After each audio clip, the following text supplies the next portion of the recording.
My dear students, welcome to my class.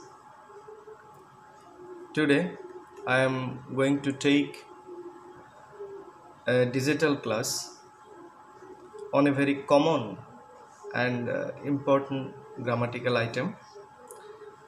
I think this class will help you to understand the topic very well.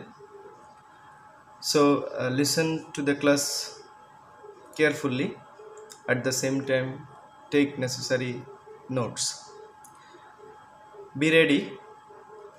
I think many of you know me very well.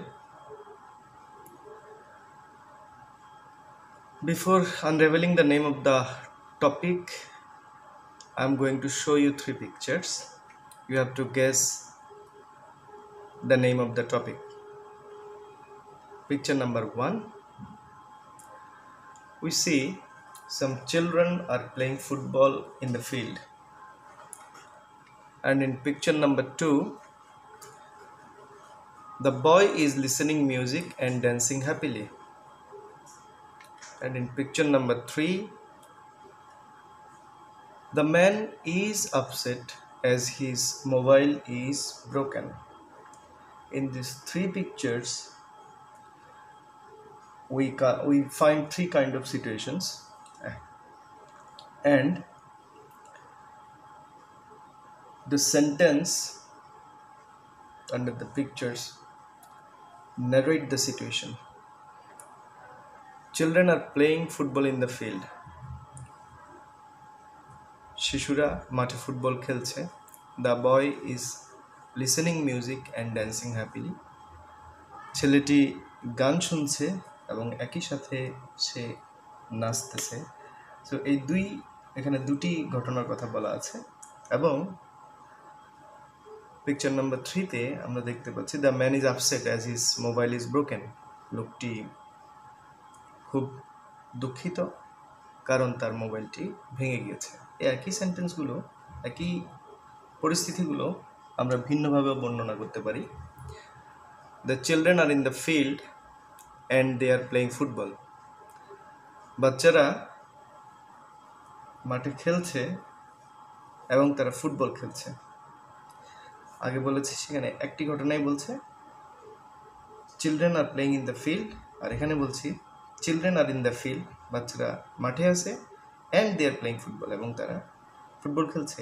কাজ এখন দুইটা হয়ে গেল, sentence change হয়ে গেল. While the boy is listening music he is dancing happily. আমরা আগে সেন্টেন্সে দেখেছিলাম the boy is listening music and dancing happily. এখানে কনজাংশন অ্যান্ড ব্যবহার হয়েছে, এখানে কনজাংশন হিসেবে হোয়াইল ব্যবহৃত হয়েছে. And in the third sentence, the mobile is broken, is the mobile being broken, the man is upset. আমরা ছবির নিচে আছে the man is upset as his mobile is broken. Sentence পরিবর্তন হয়ে গেছে. the mobile being broken, মোবাইলটি ভেঙে যাওয়ার কারণে the man is upset. তাহলে এই যে একই ঘটনাগুলো সেন্টেন্স পরিবর্তন করেও বলা যায়. তাহলে খুব সহজেই নিশ্চয়ই তোমরা অনুমান করতে পারছো যে what might be the grammatical item, কি হতে পারে আজকের গ্রামাটিক্যাল আইটেমটি. স্বাভাবিকভাবেই এটি changing sentences. Today's topic is changing sentences, simple, complex and compound, or simple, compound, complex, আমরা যেটাই বলি না কেন. তো আমরা পরিবর্তন শুরু করার আগে আমরা তিন ধরনের সেন্টেন্সে কাঠামোগত যে পার্থক্য, এগুলো আমরা একটু ধারণা নিই. Sentences are three kinds. First one simple, second one compound, and then complex. Clear? Simple sentence কাকে বলে? The sentence which contain only one clause is called a simple sentence. তাহলে যে সেন্টেন্সে একটি মাত্র ক্লজ থাকবে সেটি সিম্পল সেন্টেন্স, এবং simple sentence does not contain any conjunction. এই সিম্পল সেন্টেন্সে কোনো ধরনের কনজাংশন থাকবে না, একটি মাত্র ক্লজ থাকবে. তার মানে একটি সাবজেক্ট থাকবে, একটি মাত্র ভার্ব থাকবে. Example, being ill she couldn't go to college. So এখানে সাবজেক্ট হিসেবে আছে শি, ভার্ব হিসেবে আছে কুডন্ট গো, তাহলে one subject one finite verb. So this is simple sentence. এবার next complex sentence. The sentence which contains an independent clause and a subordinate clause is called a complex sentence. তাহলে আমরা দেখতে পাচ্ছি complex সেন্টেন্সে দুটি clause থাকবে, একটি independent clause থাকবে, একটি সাবঅর্ডিনেট ক্লজ থাকবে, ডিপেন্ডেন্ট ক্লজ থাকবে। যে সেন্টেন্সে একটি স্বাধীন বাক্যাংশ থাকবে আর একটি নির্ভরশীল বাক্যাংশ থাকবে তাকে বলা হবে কমপ্লেক্স সেন্টেন্স। এই কমপ্লেক্স সেন্টেন্সে কনজাংশন হিসেবে যে ওয়ার্ডগুলো ব্যবহৃত হয় as, since, when, if, who, which, that, দো ইত্যাদি আরও অনেকগুলো কনজাংশনস আছে, আমরা নিশ্চয়ই পরবর্তীতে প্র্যাকটিস করতে করতে আরও পেয়ে যাব। এক্সাম্পল হিসেবে আমরা দিতে পারি as she was ill she couldn't go to college. তাহলে এখানে আমরা কমপ্লেক্স সেন্টেন্সের কনজাংশন পাচ্ছি as she was ill, this is subordinate clause. কারণ আমরা যদি বলি অ্যাজ শি ওয়াজ ইল, যেহেতু সে অসুস্থ ছিল, এটি কমপ্লিট সেন্স প্রকাশ করতে পারে না। এই বাক্যাংশটি নির্ভরশীল। She couldn't go to college, সে কলেজে যেতে পারেনি, যেহেতু সে অসুস্থ ছিল সে কলেজে যেতে পারেনি। সো আমরা বুঝতে পারছি কমপ্লেক্স সেন্টেন্সে দুটি ক্লজ থাকবে, একটি সাবঅর্ডিনেট ক্লজ এবং একটি independent clause. Without the independent clause subordinate ক্লজটি কখনোই পরিপূর্ণ অর্থ প্রকাশ করতে পারবে না। এবং কনজাংশন হিসেবে আমরা দেখতে পাচ্ছি এটাতে যেমন যুক্ত আছে অ্যাজ ছাড়াও থাকতে পারে সিন্স, হোয়েন, দো, অলদো, হু, হুইচ, দ্যাট ইত্যাদি। ফাইনালি আমরা পাবো compound sentence. The sentence which contains two independent clauses joined together with coordinator is called a compound sentence. Coordinator or coordinating conjunction is called a compound sentence. তাহলে compound sentence আমরা দেখতে পাচ্ছি দুটি clause থাকবে এবং মজার বিষয় হলো এই দুটি ক্লজ ইন্ডিপেন্ডেন্ট ক্লজ, একটি অন্যটি ছাড়া তাদের অর্থ প্রকাশ করতে পারবে, কিন্তু তারা পাশাপাশি বসে অর্থ প্রকাশ করবে এবং তারা কোঅর্ডিনেটর অথবা কোঅর্ডিনেটিং কনজাংশন দ্বারা তারা যুক্ত থাকবে। কোঅর্ডিনেটিং কনজাংশনস হিসেবে যেগুলো যুক্ত থাকে অ্যান্ড, অর, বাট, ইয়েট ইত্যাদি কনজাংশন হিসেবে যুক্ত থাকবে। এক্সাম্পল হিসেবে দেয়া আছে she was ill and didn't go to college. She was ill, এটা একটি independent clause. She didn't go to college, এটি আরেকটি ইন্ডিপেন্ডেন্ট ক্লজ। সো এর দুটি ইন্ডিপেন্ডেন্ট ক্লজ পাশাপাশি বসেছে এবং তারা যুক্ত থেকেছে অ্যান্ড কোঅর্ডিনেটর দ্বারা, সেজন্য এটি একটি কম্পাউন্ড সেন্টেন্স। তো আমরা সিম্পল, কমপ্লেক্স, কম্পাউন্ড সম্পর্কে ধারণা পেয়েছি। আমরা বুঝতে পেরেছি যে সিম্পল সেন্টেন্সে একটি মাত্র সাবজেক্ট থাকবে, যেহেতু একটি ক্লজ, একটি সাবজেক্ট থাকবে, একটি ফাইনাইট ভার্ব থাকবে, মূল ভার্ব থাকবে। আর কমপ্লেক্স সেন্টেন্সে যেহেতু দুটি ক্লজ, আমরা আবার একটু পিছনে যেতে পারি। কমপ্লেক্স সেন্টেন্সে দুটি ক্লজ, খুব স্বাভাবিকভাবেই দুটি সাবজেক্ট থাকবে, দুটি ফাইনাইট ভার্ব থাকবে। যেমন এখানে শি, দুটি ক্লজেই শি আছে, আমরা দেখতে পাচ্ছি দুটি ক্লজেই ভার্ব আছে, একটাতে ওয়াজ আর একটাতে আছে কুডন্ট গো, এক্সাম্পলে যদি আমরা তাকাই। একইভাবে আমরা কম্পাউন্ড সেন্টেন্সেও আমরা দুটি কনজাংশন দেখতে পাই, দুটি সাবজেক্ট, দুটি ফাইনাইট ভার্ব দেখতে পাই। She was ill and she didn't go to college. She was ill, was বসেছে এখানে as main verb, subject she ছিল। দ্বিতীয় অংশে সাবজেক্ট হিসেবে শি এবং ভার্ব হিসেবে ডিডন্ট গো আছে। কম্পাউন্ড সেন্টেন্সে অ্যান্ড যদি যুক্ত থাকে, উভয় অংশে যদি সাবজেক্ট একই হয়, দ্বিতীয় অংশে লেখা হয় না, সেই জন্য শির দ্বিতীয় অংশে শি অ্যান্ডের পরে শিটি লেখা হয়নি, কিন্তু এখানে শি আছে। দুটি ক্লজে দুটি সাবজেক্ট এবং দুটি ভার্ব রয়েছে। এরপর আমরা ট্রান্সফরমেশন অফ সেন্টেন্সে, আমরা পেয়ার ওয়ার্ক বলে এখন কিছু নেই ভিডিওতে, কিন্তু আমরা আইডেন্টিফাই করব আইডেন্টিফাই দ্য ফলোয়িং সেন্টেন্সেস, এখানে দুটি sentence. Though he had umbrella he got drenched, I knew the boy who stood first. আমরা এই দুটি সেন্টেন্স যদি বিশ্লেষণ করি, আমরা প্রথম সেন্টেন্সে দেখতে পাই কনজাংশন হিসেবে যুক্ত আছে দো, এবং দুটি ক্লজ, একটা ক্লজ আছে হি, দো হি হ্যাড আমব্রেলা, অন্য অংশে আছে হি গট ড্রেন্স। স্বাভাবিকভাবেই এটার উত্তর কি হবে? কোন ধরনের সেন্টেন্স? অবশ্যই এটা একটি কমপ্লেক্স সেন্টেন্স।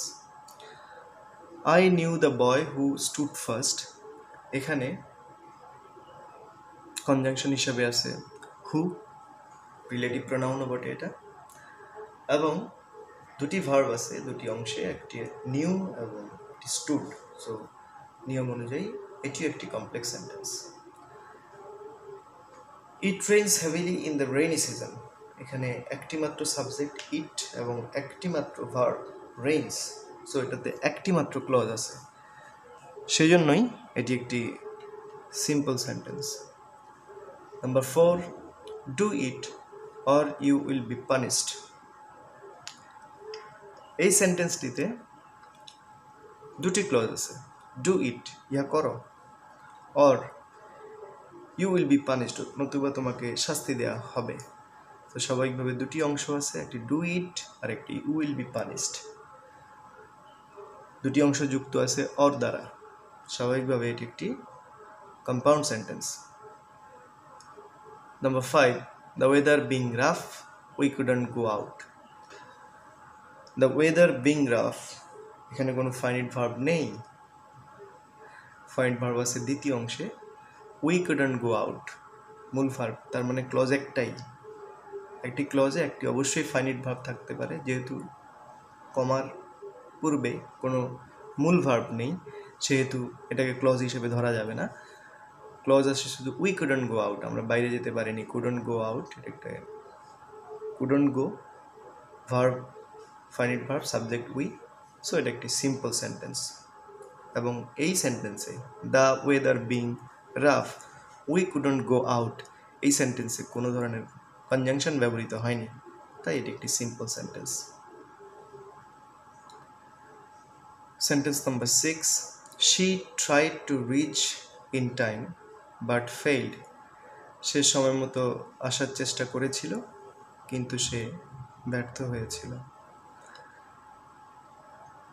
ক্লজ দুটি, একটি হলো she tried to reach in time, সে চেষ্টা করেছিল সময় মতো পৌঁছাতে, tried main verb, subject she, conjunction but, এবং দ্বিতীয় অংশে ভার্ব হিসাবে আছে ফেইল্ড, সাবজেক্ট দেয়া নেই কিন্তু আমরা জানি সাবজেক্ট শি, বাটের পরে সাবজেক্ট আছে মনে মনে শি।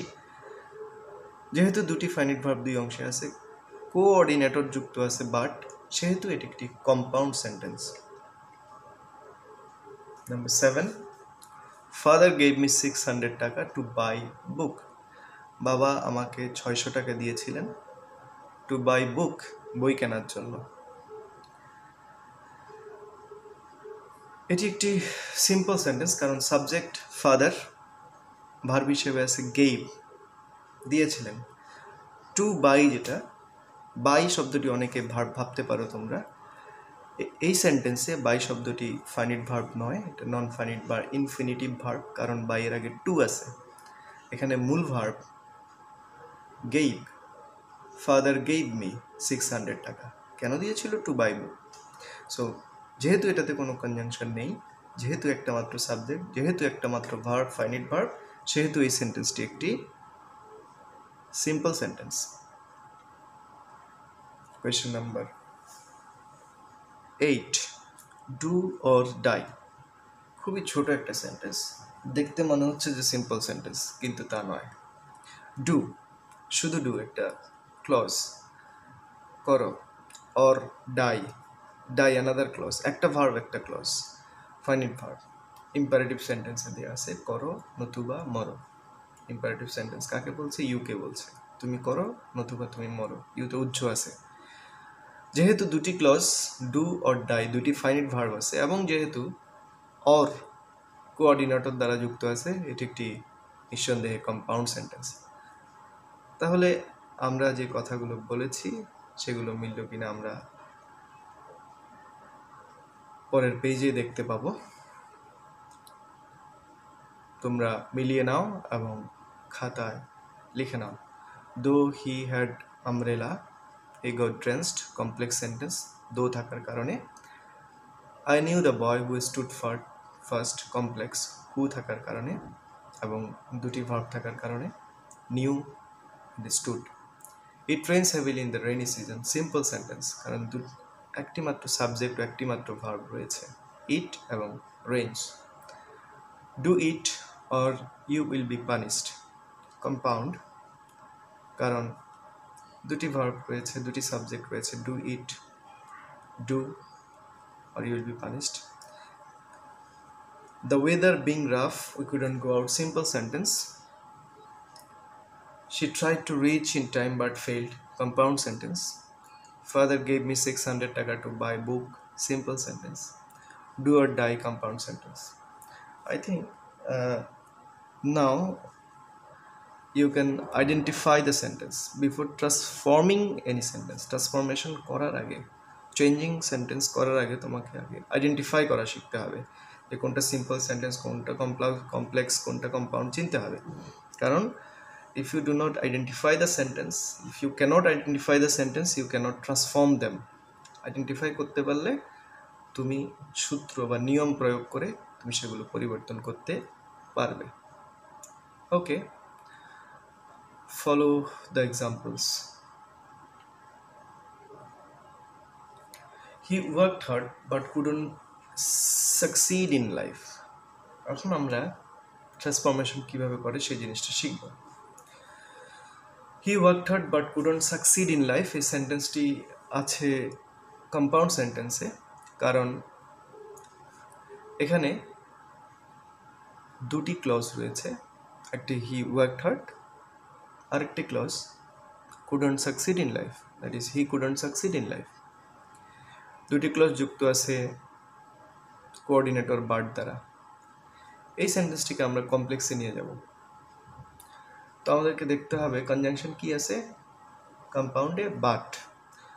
বাট যুক্ত কোনো কম্পাউন্ড সেন্টেন্সকে কমপ্লেক্স করতে হলে শুরুতে দো যুক্ত করতে হয়, তাই এখানে শুরুতে দো যুক্ত করা আছে। দো শুরুর অংশে বসে যাবে হি ওয়ার্কড হার্ড, যদিও সে কঠোর পরিশ্রম করেছিল। বাটের জায়গায় কমা বসবে, বাট এর জায়গায় কমা দিলাম এবং দ্বিতীয় ক্লজটি যথারীতি বসে যাবে। তবে এই ক্ষেত্রে কম্পাউন্ড সেন্টেন্সে যেহেতু সাবজেক্ট উভয় অংশে লিখতে হয়, সেহেতু প্রথম অংশে যে সাবজেক্টটি ছিল সেই সাবজেক্টটি বসবে, প্রোনাউন হলে প্রোনাউন বসবে, নাউন থাকলে তার পরিবর্তে যথাযথ প্রোনাউন দিতে হবে। এখানে হি ছিল, আমরা হি আবার লিখেছি, couldn't succeed in life। Compound to complex করতে সাধারণত ভার্বের টেন্স ইত্যাদির কোনো পরিবর্তন হয় না। Let us follow the next example. Tina came here when it was summer. আমরা দেখতে পাচ্ছি এখানেও দুটি ক্লজ আছে, টিনা কেম হিয়ার, আরেকটি clause when it was summer, যখন এটা সামার ছিল। সো স্বাভাবিকভাবে এটা একটি কমপ্লেক্স সেন্টেন্স, when যুক্ত আছে, আমরা জানি অ্যাজ, সিন্স, when, দো, অলদো ইত্যাদি যুক্ত থাকলে এগুলোকে সাবঅর্ডিনেটিং ক্লজ বলে এবং কনজাংশন বলে, এবং when যুক্ত সেন্টেন্স যদি ইন্টারোগেটিভ না হয় এটা কমপ্লেক্স সেন্টেন্স। কমপ্লেক্স থেকে আমরা সিম্পলে নিয়ে যাচ্ছি। আমরা জানি যদি when যুক্ত সেন্টেন্সের ক্লজটি কোনো ঋতু বোঝায়, এখানে সামার গ্রীষ্মকাল বোঝাচ্ছে, যদি ঋতু বোঝায় তাহলে তার পরিবর্তে সিম্পলে ডিউরিং বা ইন লিখতে হয়। আমরা দেখতে পাচ্ছি এখানে উত্তর লেখা আছে Tina came here in summer, during সামারও লেখা যেত, একই কথা। সো এখন সেন্টেন্সটা সিম্পলে পরিণত হলো, কারণ একটি মাত্র ভার্ব থাকলো কেম, একটি মাত্র সাবজেক্ট থাকলো Tina. Let us follow the next example. Throwing West into river, people pollute water. আমাদেরকে কম্পাউন্ড করতে বলেছে। থ্রোয়িং ওয়েস্ট ইনটু রিভার, নদীতে ময়লা আবর্জনা ফেলে, পিপল পলিউট ওয়াটার, পিপল লোকজন পানিকে দূষিত করে। একটা বদ অভ্যাস। আমাদেরকে পানি বিশুদ্ধ রাখতে হবে, রাখার চেষ্টা করতে হবে। যাই হোক, এর একটি সিম্পল সেন্টেন্স, কারণ একটি মাত্র সাবজেক্ট আছে পিপল, একটি মাত্র মূল ভার্ব আছে পলিউট। এখন এটি কম্পাউন্ড করতে হবে। কম্পাউন্ড করা মানে দুটি ক্লজ করতে হবে। দুটি ক্লজ করতে হলে আমাদেরকে সেন্টেন্সে দুটি কাজ খুঁজে বের করতে হবে। আমরা দেখতে পাচ্ছি প্রথম অংশে বলা আছে থ্রোয়িং ওয়েস্ট ইনটু রিভার, পানিতে আবর্জনা নিক্ষেপ করে। কে নিক্ষেপ করে পানিতে আবর্জনা? পিপলরাই করে। তাহলে আমরা পিপলকে সেন্টেন্সের শুরুতে নিয়ে আসব, পিপল, এবং প্রথম অংশের ভার্বের আইএনজি আমরা বাদ দিব, বাদ দিলে হয়ে যাবে থ্রো। দ্বিতীয় অংশে ভার্ব যেহেতু প্রেজেন্ট টেন্সে আছে, প্রথম অংশের ভার্ব প্রেজেন্ট টেন্সেই যাবে এবং থ্রো আইএনজি বাদ গিয়ে থ্রোই বসবে। People throw waste into river, compound সেন্টেন্সের কনজাংশন বসবে and pollute water. People throw waste into river and pollute water. এন্ডের পরে অর্থাৎ দ্বিতীয় অংশে পিপল রিপিট করার কোনো দরকার নেই, কারণ কম্পাউন্ড সেন্টেন্সে উভয় অংশের সাবজেক্ট একই হইলে দ্বিতীয় অংশের সাবজেক্ট লেখার কোনো প্রয়োজন হয় না। তাহলে আমরা দেখতে পাচ্ছি, আমরা যদি ট্রান্সফরমেশন করতে চাই, সেন্টেন্স পরিবর্তন করতে চাই, simple to complex or compound যেটা দিয়ে আমরা নিতে চাই, আমাদেরকে সার্টেন রুল শিখতে হবে। যেমন বার্ড থাকলে কমপ্লেক্স করতে হলে আমাদেরকে দো ব্যবহার করতে হয়েছে। এখানে কমপ্লেক্স সেন্টেন্সকে সিম্পল করতে গিয়ে আমরা দেখতে পেয়েছি যদি হোয়েন যুক্ত সেন্টেন্স ঋতু বোঝায় তাহলে আমাদেরকে ইন বা ডিউরিং ব্যবহার করতে হবে। যদি ভার্ব আইএনজি থাকে কম্পাউন্ড সেন্টেন্স ব্যবহার করতে হলে আমাদেরকে দুটি ক্লজের মাঝে অ্যান্ড যুক্ত করতে হয়েছে। তাহলে এই জিনিসগুলো আমাদেরকে শিখতে হবে। আমি একটি ছোট চার্ট দিচ্ছি।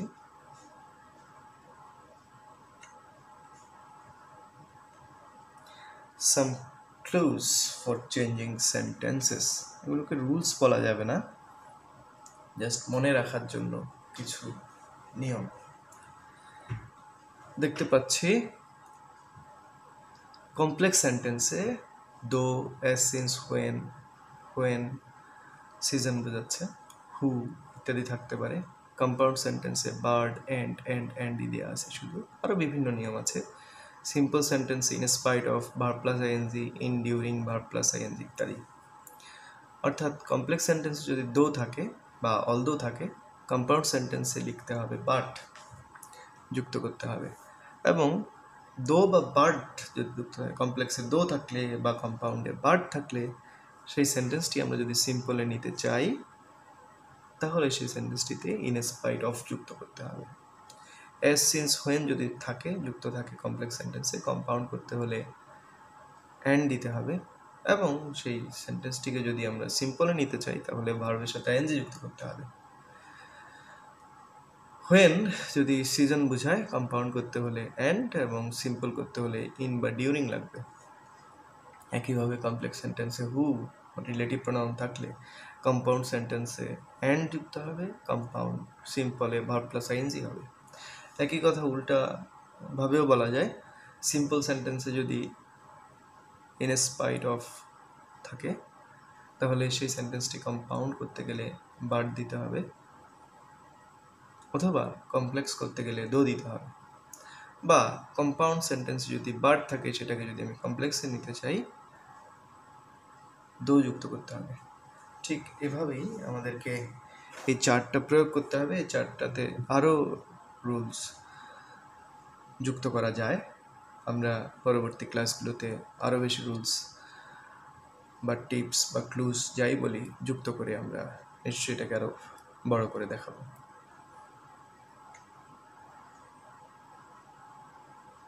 আমি নেক্সট পেজে যাচ্ছি, আমরা কিছু ওয়ার্কআউট দেব। গ্রুপ ওয়ার্ক কথাটা পড়ার দরকার নেই। Change the following sentence. First sentence, in spite of having quality he didn't gate job. In spite of having quality.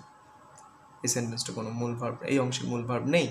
He didn't gate job, he didn't gate পায়নি, তাহলে এটা মেইন ভার্ব গেট। স্বাভাবিকভাবে এটি একটি সিম্পল সেন্টেন্স, যেহেতু একটি মাত্র subject রয়েছে এবং একটি মাত্র ভার্ব রয়েছে, একটি সিম্পল সেন্টেন্স, এটাকে কমপ্লেক্সে নিয়ে যেতে হবে। আমরা একটু দেখেছি যে ইন স্পাইট অফ যদি যুক্ত থাকে কোনো সেন্টেন্সে, কমপ্লেক্সে নিতে হলে তার পরিবর্তে দো ব্যবহার করতে হয়। সো আমরা এটা দো ব্যবহার করে পরিবর্তন করব। শুরুতে লিখব দো, সাবজেক্ট হিসেবে আমরা দ্বিতীয় অংশ থেকে নিয়ে আসব হি, ইন স্পাইট অফ বাদ, হ্যাভিং এর আইএনজি বাদ, যেহেতু ডিডেন্ট পাস্ট টেন্সে রয়েছে সেহেতু প্রথম অংশের হ্যাভটি পাস্ট টেন্সে হ্যাড হয়ে যাবে। তাহলে কি হবে, দো he had quality, comma he didn't gate job. আবার বলছি, in spite of having quality he didn't get job. The answer is though he had quality he didn't get job. Question number 2. I went to Paris in 2015. Compound করতে হবে। I went to Paris in 2015. Compound করতে হবে, এখানে সাল দেয়া আছে। যদি সাল দেয়া থাকে বা যাই দেয়া থাকে, আমরা কম্পাউন্ড করতে গেলে আমরা এখানে অ্যান্ড যুক্ত করব। আই ওয়েন্ট টু প্যারিস, এটা একটা অংশ, কম্পাউন্ড সেন্টেন্সে কনজাংশন হিসেবে কোঅর্ডিনেটর যুক্ত হবে and, it was 2015।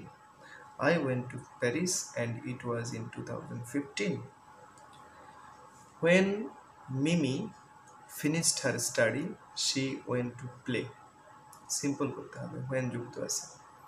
When Mimi finished her study, এটি একটি clause, she went to play এটি আরেকটি ক্লজ। আমরা when যুক্ত অংশের when উঠিয়ে দিব, যেহেতু সিম্পল করছি মিমি উঠে যাবে, দ্বিতীয় অংশে চলে যাবে সেটা। ফিনিশড ভার্বের সাথে আইএনজি যুক্ত হবে, আমরা জানি ফিনিশ ইডি বাদ যাবে, ফিনিশের সাথে আইএনজি যুক্ত হলে finishing her study Mimi went to play. প্রথম অংশে যে নাউনটি বাদ দিয়েছিলাম সেটি দ্বিতীয় অংশের প্রোনাউনের পরিবর্তে বসবে। So the sentence is finishing her study Mimi went to play. I have visited the beach which is the largest in the world. Question number 4. I have visited the beach. আমি বিচটি ভ্রমণ করেছিলাম, কক্সবাজারের কথা বলছে যেহেতু লার্জেস্ট বলেছে। which is the largest in the world, যেটি পৃথিবীর সবচেয়ে বড় বিচ, সমুদ্র সৈকত। কম্পাউন্ড করতে গেলে আগে আমাকে বলতে হবে, এটা কমপ্লেক্স সেন্টেন্সে আছে হুইচ যেহেতু আছে অ্যান্ড যুক্ত হবে, তবে আগে বলতে হবে it is the largest beach in the world. It is the largest beach in the world and I have visited it. যেহেতু বিচটি লার্জেস্ট, এই কথাটা আগে বলাই ভালো, পরে বললেও অসুবিধা নেই। আমরা অ্যান্সারগুলো মিলিয়ে নিব। অ্যান্সার্স, ফার্স্ট ওয়ান, দো he had quality he did not get job. It was 2015 and I went to Paris, এখানে আগে পরে বলা যাবে, সমস্যা নেই। Finishing her study Mimi Jenny, okay no problem.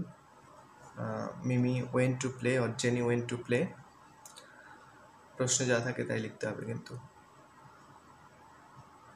It is the largest beach in the world and I have visited it, এটা ছিল বিশ্বের সবচেয়ে বড় সমুদ্র সৈকত, এটা হলো সবচেয়ে বড় সমুদ্র সৈকত এবং আমি এখানে গিয়েছি, প্রেজেন্ট পারফেক্ট টেন্স।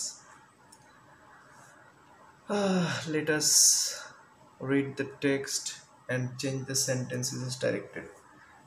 এবার আমরা শুধু সিম্পল কমপ্লেক্স কম্পাউন্ডে সীমাবদ্ধ থাকব না, আমরা একটা বোর্ড স্ট্যান্ডার্ড কোয়েশ্চেন আনসার করার চেষ্টা করব। প্রথমে প্রশ্নগুলো ভালো করে বুঝবো এবং তারপর আমরা অ্যান্সার বলবো এবং মিলিয়ে দেখব। Number 1, Rabindranath, the 14th child of Devendranath, wrote his first verse at the age of 8. Rabindranath, the 14th child of Devendranath, wrote the first verse at the age of 8. এটাকে আমাদেরকে কিছু করতে বলেনি। When he was 17 years old, he was sent for studies. Simple. Second one, simple করতে হবে, সেন্টেন্সটি আছে কমপ্লেক্সে যেহেতু when আছে। Second sentence, he described London as a dismal city. সে লন্ডনকে একটি নীরস শহর হিসেবে বর্ণনা করেছিল, এটাকে পেসিভ করতে হবে। হি ডিসক্রাইব লন্ডন, যেহেতু সাবজেক্ট হি আছে, এরপরে মূল ভার্ব আছে ডিসক্রাইবড, অবজেক্ট হিসেবে আছে লন্ডন, সেহেতু এটা একটা অ্যাক্টিভ সেন্টেন্স, এটাকে পেসিভে নিতে হবে। Question number C, though he was happy in Brighton, a friend of the family persuaded his brother to send him to London. কম্পাউন্ডে নিতে হবে, যেহেতু এই সেন্টেন্সে দো আছে এবং দুটি ক্লজ আছে। Though he was happy in Brighton একটা clause, a friend of the family persuaded his brother to send him to London, এটা আরেকটি ক্লজ। দুটি ক্লজ আছে, দো যুক্ত আছে, এটা একটি কমপ্লেক্স সেন্টেন্স, কম্পাউন্ডে নিতে হবে। Question number D, he was lucky to get A friendly English family, complex করতে হবে। যেহেতু একটি মাত্র সাবজেক্ট হি, একটি মাত্র মূল ভার্ব ফাইনাইট ভার্ব ওয়াজ আছে এবং কোনো কনজাংশন নেই, সেহেতু এটি একটি সিম্পল সেন্টেন্স। আমরা দেখতে পাচ্ছি টু গেট আছে, কিন্তু টু গেট আমরা জানি ইনফিনিটিভ অর্থাৎ নন ফাইনাইট ভার্ব, সেহেতু এটাকে মূল ভার্ব হিসেবে বিবেচনা করা যাবে না। Then degree, Rabindranath is one of the greatest poets in the world, positive করতে হবে। যেহেতু এই সেন্টেন্সে ওয়ান অফ দি রয়েছে এবং অ্যাডজেক্টিভের শেষে ইএসটি অর্থাৎ গ্রেটেস্ট রয়েছে, এটা একটি সুপারলেটিভ সেন্টেন্স, আমাদেরকে পজিটিভে নিতে হবে। Rabindranath is one of the greatest poets in the world, Rabindranath সারা বিশ্বের মধ্যে একজন মহান কবি। In 1880 Rabindranath was called back to India, 1880 সালে রবীন্দ্রনাথকে ইন্ডিয়াতে ডেকে পাঠানো হয়েছিল। এই সেন্টেন্সটি কোনো পরিবর্তন করতে হবে না। তো এখানে 5টে পরিবর্তন দেওয়া আছে। আমাদের বোর্ডের কোয়েশ্চেনগুলো এরকমই হবে। সিম্পল, কমপ্লেক্স, কম্পাউন্ড থেকে সাধারণত 3টি সেন্টেন্স থাকে, ভয়েস থাকে একটি এবং ডিগ্রি অফ কম্পারিজন থাকে একটি। সেজন্যই আমাদেরকে সিম্পল, কমপ্লেক্স, কম্পাউন্ড একটু বেশি করে চর্চা করতে হয় এবং কম বেশি ডিগ্রি অফ কম্পারিজন এবং ভয়েস চেঞ্জও আমাদেরকে করতে হবে, তাহলেই পারফেক্ট হওয়া যাবে। এবার আমরা পরিবর্তনে আসি। Rabindranath, the 14th child of Devendranath, wrote his first verse at the age of 8. লেখা থাকলো যেভাবে আছে, পরীক্ষার হলে লেখার দরকার নেই, শুধুমাত্র যেটা পরিবর্তন করতে দেওয়া হবে সেই উত্তরটি শুধু লিখতে হবে, কোনোভাবেই প্রশ্ন লেখার দরকার হবে না, দরকার নেই, শুধু উত্তর লিখতে হবে। সো আমরা দেখছি when যুক্ত সেন্টেন্স, হি ওয়াজ 17 years old, তার মানে when যুক্ত অংশে বয়স উল্লেখ করেছে। হি ওয়াজ সেন্ট ফর স্টাডি, তাকে পড়াশোনার জন্য পাঠানো হয়েছিল। যদি when যুক্ত অংশে কারো বয়স বলা থাকে, তার পরিবর্তে সিম্পল সেন্টেন্সে অ্যাট দ্য এজ অফ লিখতে হয়। At the age of 17 he was sent for studies, উত্তর হিসেবে লেখা আছে অ্যাট দ্য এজ অফ 17। 17-এর পরে আবার ইয়ার্স ওল্ড কথাটা লেখা যাবে না, কারণ আগেই আমরা এইজ কথাটা লিখছি। 17 বছর বয়সে তাকে পড়াশোনার জন্য পাঠানো হয়েছিল। আশা করি বুঝতে পেরেছ। Then question number B, he describe London as a dismal city. এখানে সাবজেক্ট হিসেবে রয়েছে হি, মেইন ভার্ব আছে ডিসক্রাইবড ইন পাস্ট ইনডিফিনিট টেন্সে আছে, অবজেক্ট হিসেবে আছে London, as a small city বাড়তি অংশ হিসেবে আছে এখানে রয়েছে। এটাকে আমরা যদি পেসিভ করতে যাই আমাদেরকে শুরুতে অবজেক্ট লিখতে হবে। এখানে অবজেক্ট হিসেবে আমরা লিখেছি লন্ডন। যেহেতু ডেসক্রাইবড আগেই বলেছি পাস্ট ইনডিফিনিট টেন্স, আমরা জানি পাস্ট ইনডিফিনিট টেন্সের প্যাসিভ অক্সিলারি ওয়াজ, তাই এখানে ওয়াজ লেখা আছে। ভার্বের পাস্ট পার্টিসিপল হিসেবে আছে ডেসক্রাইবড। বাড়তি অংশ যেটা, যেহেতু ভার্ব রিলেটেড সেহেতু ভার্বের সাথে লেখা হয়ে গেল as a small city. Preposition হিসেবে বসেছে বাই, এবং সর্বশেষ বসেছে সাবজেক্টের অবজেক্টিভ ফর্ম অর্থাৎ হি বসেছে হিম। তাহলে আমরা দেখতে পাচ্ছি একটি সেন্টেন্সকে যদি আমরা পেসিভ করতে চাই, পেসিভের শুরুতে বসবে অবজেক্ট, তারপরে বসবে পেসিভ অক্সিলারি, তারপরে ভার্বের পাস্ট পার্টিসিপল, এরপর যদি বাড়তি অংশ থাকে সেটা বসবে, তারপরে ভার্ব অনুযায়ী প্রিপোজিশন বসবে, এবং সর্বশেষ সাবজেক্টের অবজেক্টিভ ফর্ম বসবে। London was described as a dismal city by him.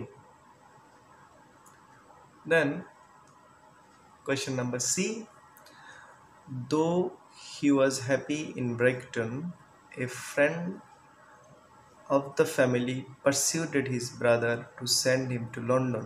Compound sentence. আগেই বলেছি সেন্টেন্সটি কমপ্লেক্সে আছে দো থাকার কারণে। আমরা জানি দো থাকলে কম্পাউন্ড সেন্টেন্সে কম্পাউন্ড করতে হলে, কমপ্লেক্স টু কম্পাউন্ড করতে হলে দো থাকলে কম্পাউন্ড সেন্টেন্সে বার্ড বসে। তবে বার্ড দোয়ের মতো কমপ্লেক্স সেন্টেন্সের শুরুতে বসবে না, এটি দুটি ক্লজের মাঝখানে বসবে। তাহলে সেন্টেন্স হবে হি ওয়াজ হ্যাপি ইন ব্রিকটন, যেভাবে বসেছে দো উঠে গিয়েছে এবং কমার জায়গায় বার্ড বসেছে বার্ড। দ্বিতীয় অংশ আছে যা বসে গেল a friend of the family persuaded his brother to send him to London. এই ক্ষেত্রে টেন্স বা ক্লজের কোনো পরিবর্তন হয়নি, শুধু কনজাংশনের পরিবর্তন হয়েছে। সাবঅর্ডিনেটিং কনজাংশনের পরিবর্তে কোঅর্ডিনেটর বসেছে, বাট দোয়ের পরিবর্তে বার্ড বসেছে। Question number D, he was lucky to get A friendly English family. Complex করতে হবে। আমরা জানি এটি একটি সিম্পল সেন্টেন্স, যেহেতু এটাতে একটি মাত্র সাবজেক্ট হি আছে, একটি মাত্র ভার্ব আছে ওয়াজ, বা এটাতে ইনফিনিটিভ রয়েছে অর্থাৎ টু আছে। আমরা সাধারণত টু যুক্ত সেন্টেন্সকে যদি কমপ্লেক্স করি, টু প্লাস ভার্ব থাকলে ইনফিনিটিভ যুক্ত সেন্টেন্সকে কমপ্লেক্স করতে হলে আমরা সো দ্যাট যুক্ত করি, কিন্তু এই সেন্টেন্সে সো দ্যাট যুক্ত করলে অর্থটা ঠিক থাকে না। আমাদেরকে গ্রামার করার সময় একই সাথে গ্রামার রুলস এবং অর্থ দুটোই মাথায় রাখতে হবে। আমাদেরকে এক্ষেত্রে সো দ্যাট যুক্ত না করে শুধু দ্যাট যুক্ত করতে হবে অর্থটা ঠিক রাখার জন্য। আমাদেরকে টু এর জায়গায় দ্যাট লিখতে হবে, অর্থাৎ he was lucky that he got, গেটটা গট হয়ে যাবে। টেন্স ঠিক রাখতে হবে, যেহেতু প্রথম অংশের ভার্বটি পাস্ট টেন্সে রয়েছে সেহেতু অবশ্যই দ্বিতীয় ক্লোজটির ভার্ব পাস্ট টেন্সে নিয়ে যেতে হবে। গেটটা হয়ে গেছে got a friendly English family. He was lucky, সে সৌভাগ্যবান ছিল যে সে একটি ইংরেজ পরিবার পেয়েছিল। আমরা আবার বলছি, he was lucky to get a English family, friendly English family. তিনি খুব সৌভাগ্যবান ছিলেন যে তিনি একজন খুব বন্ধুভাবাপন্ন পরিবার, ইংরেজ পরিবার পেয়েছিলেন। He was lucky that he got friendly English family, তিনি খুব সৌভাগ্যবান ছিলেন যে তিনি একটি বন্ধুভাবাপন্ন ইংরেজ পরিবার পেয়েছিলেন। এখানে যদি সো দ্যাট দেই তাহলে যাতে করে একটি বন্ধুভাবাপন্ন পরিবার পেয়েছিলেন এই কথাটা মিলে না, সেজন্য আমাদেরকে সো দ্যাট না দিয়ে এই ক্ষেত্রে দ্যাট দিতে হবে। Question number D, Rabindranath is one of the greatest poets in the world. Rabindranath ছিলেন আছেন একদম ইজ প্রেজেন্ট টেন্সে বলা আছে, সারা বিশ্বের মধ্যে একজন মহান কবি। ওয়ান অফ দ্য যুক্ত সেন্টেন্সকে যদি পজিটিভ করতে হয় তাহলে সেন্টেন্সের শুরুতে লিখতে হয় ভেরি ফিউ। যদি ওয়ান অফ দি না থেকে শুধু দি থাকতো তাহলে আমরা লিখতাম নো আদার। সো সেন্টেন্সের শুরুতে ওয়ান অফ দি থাকার কারণে বসবে ভেরি ফিউ। ভেরি ফিউর পরে দ্বিতীয় অংশের নাউন সহ বাকি অংশ আসবে poet's in the world, very few poets in the world. এরপরে ভার্ব হিসেবে বসবে আর, কারণ পয়েটস প্লুরাল, প্লুরালের ভার্বও সে অনুযায়ী বসবে। প্রশ্নে ইজ থাকলে উত্তরে বসবে আর। নিয়ম অনুযায়ী অ্যাডজেক্টিভের পজিটিভ ফর্ম অর্থাৎ বেস ফর্ম বসবে। গ্রেটেস্ট ছিল, ইএসটি বাদ গেল, গ্রেট বসেছে, কিন্তু তার আগেও পরে অ্যাজ বসবে, অ্যাজ গ্রেট অ্যাজ। এরপরে শুরুর নাউনটি বসবে রবীন্দ্রনাথ। আবার বলছি, ওয়ান অফ দির পরিবর্তে ভেরি ফিউ, তারপর দ্বিতীয় নাউন সহ বাকি অংশ অর্থাৎ পয়েটস ইন দ্য ওয়ার্ল্ড, তারপরে নাউন অনুযায়ী ভার্ব অর্থাৎ প্রশ্নে ইজ ছিল কিন্তু উত্তরে বসেছে আর। এরপরে নিয়ম অনুযায়ী অ্যাজ, সুপারলেটিভের অ্যাডজেক্টিভের বেস ফর্ম, গ্রেটেস্ট ছিল তার পরিবর্তে গ্রেট, আবার অ্যাজ, এবং প্রথম নাউনটি Rabindranath. Very few poets in the world are as great as Rabindranath. পুরো বিশ্বে রবীন্দ্রনাথের মতো এমন মহান কবি আর খুব কম আছে। সো আমি আশা করি নিয়মগুলো বোঝা গেছে। স্টুডেন্টরা আরও চেষ্টা করলে বাসায় করতে পারবে, এবং একই নিয়মে যখন আরও বেশি চেষ্টা করতে থাকবে তারা আরও পারবে। এরপর আমরা আজকের পড়ার মূল্যায়নে চলে আসি। আজকে আমরা কি শিখলাম? Today we have learned about sentences, kinds of sentences according to their structure. We also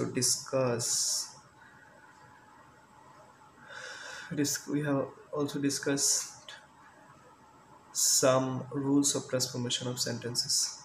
আশা করি ক্লাসটি ভালো লেগেছে এবং তোমরা বাসায় আরও প্র্যাকটিস করবে এবং নিশ্চয়ই ভবিষ্যতে আরও ভালো করতে পারবে।